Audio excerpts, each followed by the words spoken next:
Here we are in the Torah portion, and we have the hardness of heart and the plagues going on and continuing on into next week.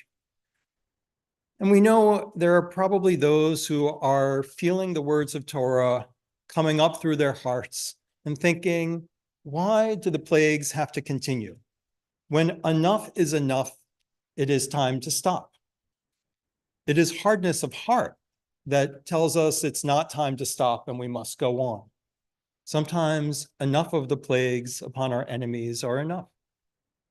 And there are those who are feeling different position coming out of the words of Torah. They go with the rabbis who say enough isn't enough, that all of the plagues are needed to accomplish the goal of the freedom of the Jewish people and security for them.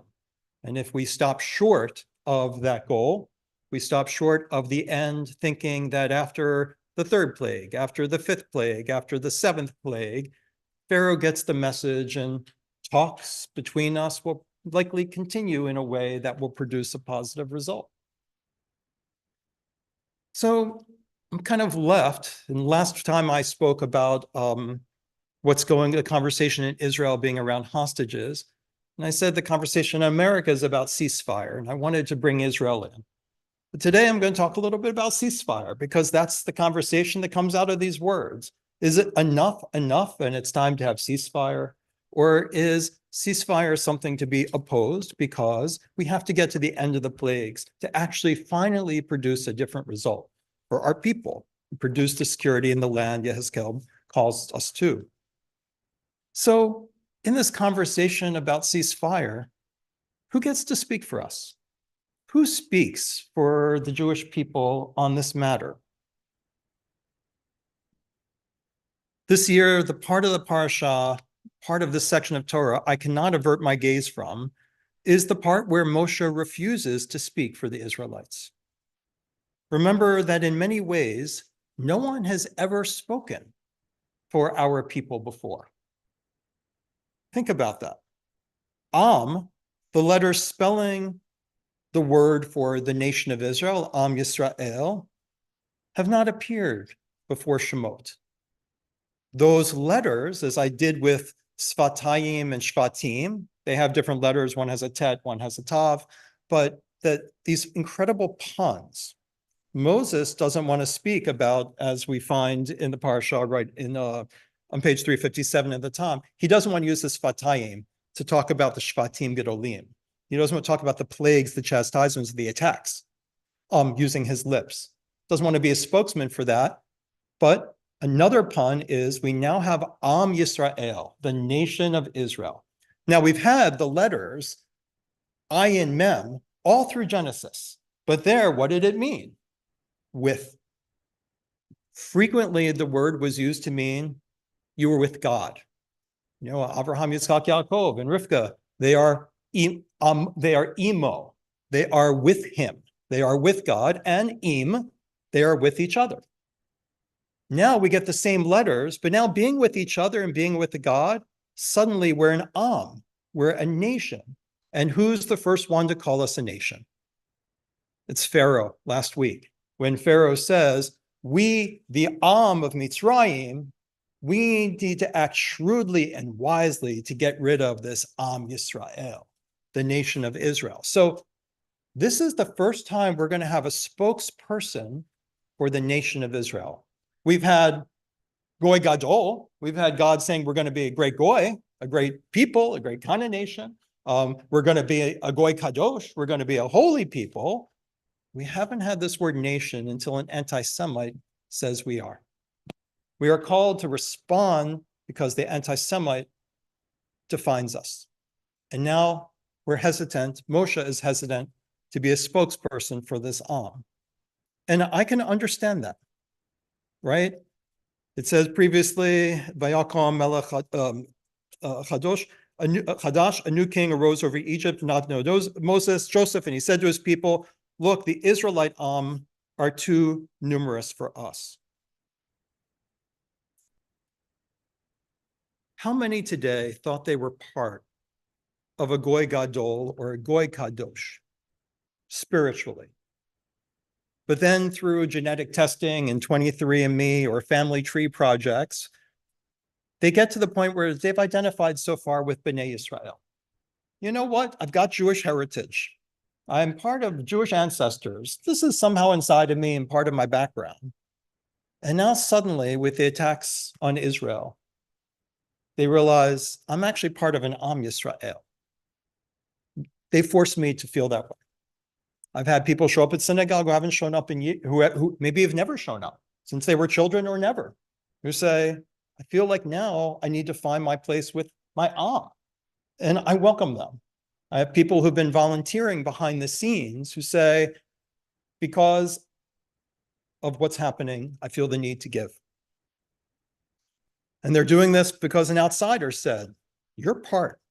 You don't get away with not being a Jew today. I associate you with Israel unless you stand up and deny your identification as a Zionist and deny your identification with the land or the Am. And that leaves them with a big conundrum, as it leaves all of us. How would I ever be a spokesperson for, I'm forced into the decision by another. Do I support ceasefire? Do I not support ceasefire? What am I supposed to say?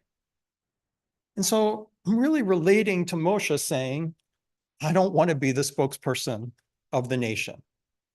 I don't want to use my lips in that way. Find somebody else. Let's remind ourselves, God's not happy about that at all. God is furious, and God says, hey, I gave you those lips, and I gave all humans the power of speech. So you're on. And Moshe still doesn't want to be that spokesperson. I'm kind of skeptical, maybe a little bit, but also a little envious of the people who are willing to be spokespeople. I've been amazed at some of the leaders in this community, and I'll mention specifically Eileen Freed and Rabbi Winston. And, I've been working with them and Deke Alexander and others. And I'm in awe of them being willing to say, okay, I'll speak for you. I'll be your Aaron, right? But then, are they speaking for all of us? It's interesting that when God says, okay, I will give in angrily, and Aaron will be your Navi, your prophet. Now, the rabbis have a debate. Why that word? Why you'll be God to Pharaoh and Aaron will be your prophet, not my prophet, your prophet. People like Rashi say, are we talking about a real prophet here? Rashi says, yes, we are. Absolutely. God actually was speaking to Aaron before he was even speaking to Moshe, and Rashi solves a Midrashic puzzle using that. And the other rabbis are like Ibn Ezra and others say, no way. He's not a real prophet. He's just a spokesperson. Don't make more of it than it is. But that's kind of the way I feel when people stand up in the media and editorials and political leaders of Israel. I think they're kind of saying, I'm speaking for God. I am the Navi. I am the appointed spokesperson.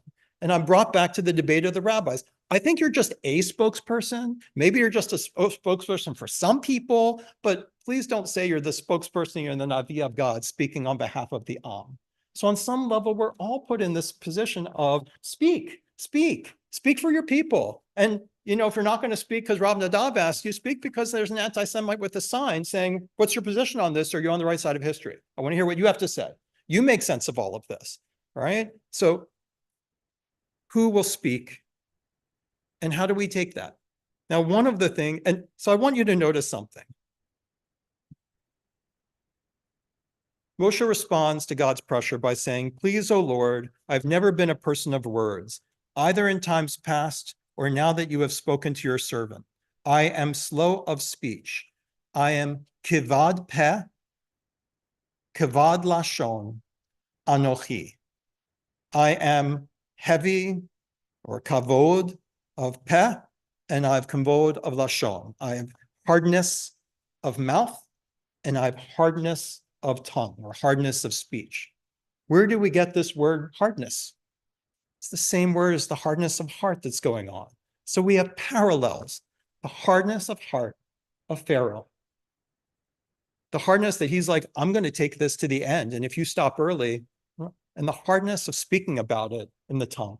the reluctance to try to weigh in on how long this needs to go. So when God relents and appoints Aaron the prophet, we now have, is Aaron really the spokesman for the people, or he's just a spokesperson for Moshe? I know that there are a lot of people who feel, and I really relate to it, that I'm deeply uncomfortable when someone else is speaking on these matters on my behalf. I may not feel like going to synagogue anymore because maybe the rabbi said something, and I feel like, now are we all supposed to say that the rabbi's our spokesperson? Or someone else is speaking? And I was like, I don't know if I want to be there because I feel like people are speaking for me, or they're speaking on behalf of our people, and that makes me feel really, really separated. You know, maybe I'm the person that really wants to call for ceasefire. Where I'm about like, it's enough already. And it's my Judaism that calls me to stop. And for another, they see it the other way, which is stopping now will not produce the result that's necessary, and they see in the parasha something else. And I want to express my compassion because I share that. I envy those who can put together these statements. I had a statement for the city council. Unfortunately, I was number 68, and I was going to be after midnight. And actually, you know, I had to leave because there I was, in a sense. I mean, I'm trying to be a spokesperson. I'm trying to do my best. I'm trying to represent something that feels right to me. That in a way, it's like, I feel like we're not heart of heart. We're heart of speech. Like, I know my heart's in the right place. I'm not like Pharaoh. The hardness is not of the heart. Compassion for the innocent is completely there. My compassion in Israel, my channeling of Judaism, my heart is soft. But somehow, when it goes up here, my mouth gets hard. And I can't find a way to translate that into this in a way that feels perfect enough. Now, I had to leave because I couldn't get to the upper chamber where there were about 5 Jews surrounded by hundreds of activists. I was restricted to the first level because they closed it off at capacity to the lower level. And it was myself and about 150 activists. And we were listening to the city council meeting on the monitor. And I had to leave. You know, at one point I saw Jews who had signs that say, I'm a Jew standing with Gaza. And I was like, you know, good for them. They're having their hearts speak in that way.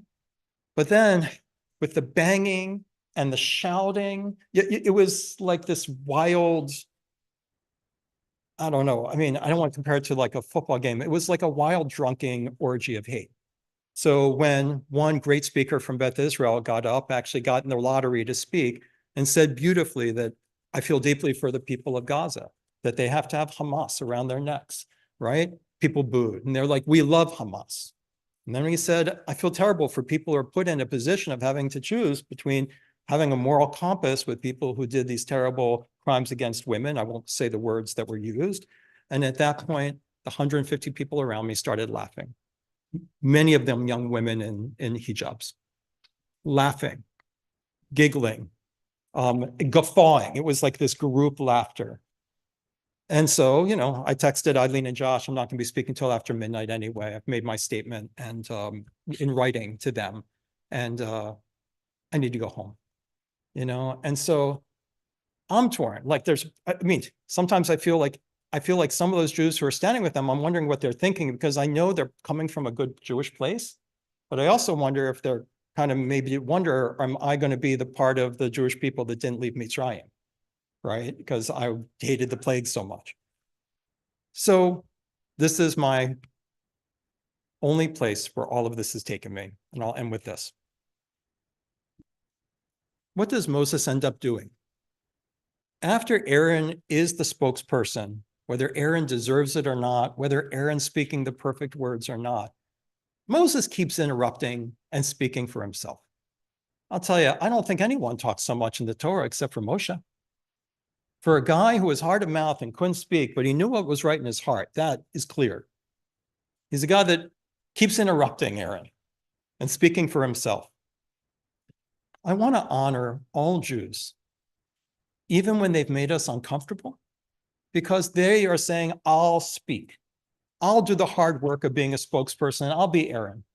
And it includes people I disagree with. It includes leaders of the government in Israel with whom I very much disagree. But I also feel like they're saying, like, I'm going to try to put into words why this is not genocide. I'm going to try to put into words the position that the plagues have to continue. And even for the ones I disagree with, I'm grateful to them because I feel I only know what I want to say when I've heard them speaking for me. Maybe we all need them so we can transition to knowing what it is we really feel and what we need to say with those feelings. And rather than resenting them, we know we need them so that we can find the place of our own voice to speak on behalf of Judaism and our nation as a member of it. Shabbat Shalom. Musaf continues on page 180.